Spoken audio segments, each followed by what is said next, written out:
Did you know that more than 30 million Americans have an allergy or a sensitivity to gluten? And that can mean missing out on some delicious meals, but it really doesn't need to. Ann Byrne, author of Unbelievably Gluten-Free, she said, is here to show us some G-free options that really don't skimp on taste. We know you as the cake doctor, and you're helping us out. This is a big thing. 30 million Americans have a sensitivity, and we were talking a little bit about how we feel better when we don't eat a lot of gluten.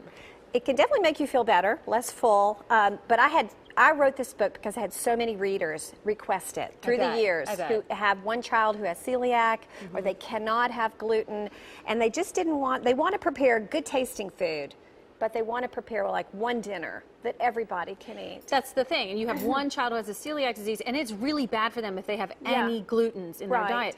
But then, so you're making them shrimp and, you know, whatever, and everybody else is eating something entirely different. You want it to be delicious and good for everyone. And I think, gosh, that has to be so hard. You say no. It does. Well, you know, it took some working on this book to get, you know, to great tasting recipes, especially breads like we're going to make today. This is a scone recipe.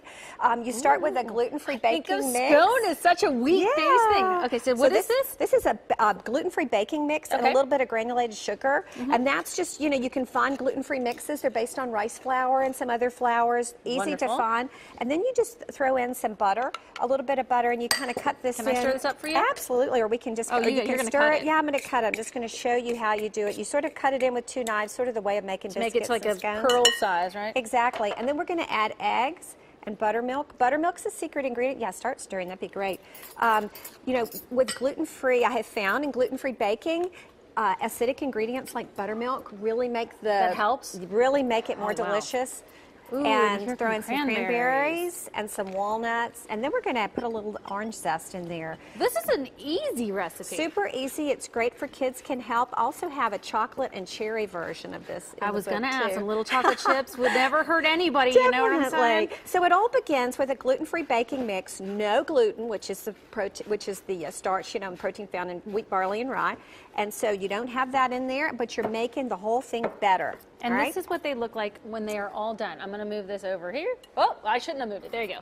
Look at that. These look fantastic. They're great. Really do. Really easy to make and yummy. And you put a super glaze on there with confectioner's sugar and orange.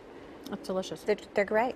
You could meet Ann. She's going to be at the Crestview Hills Joseph Beth Booksellers today at 7 o'clock tonight, actually. Are you going to be demoing there, too? We're going to have samples, and I believe the brownies are going to be there, and probably another goodie. They're all going to be gluten-free, so if somebody's coming and you really can't have any gluten, we've got a gluten-free bakery using my recipes. Fantastic. This is, you guys, it's really good. I'm not kidding you. And it's always good to see you. Thanks for stopping in. Thank you. The book is called Unbelievably Gluten-Free. Go see her at Crestview Hills Joseph Beth tonight. Thank you.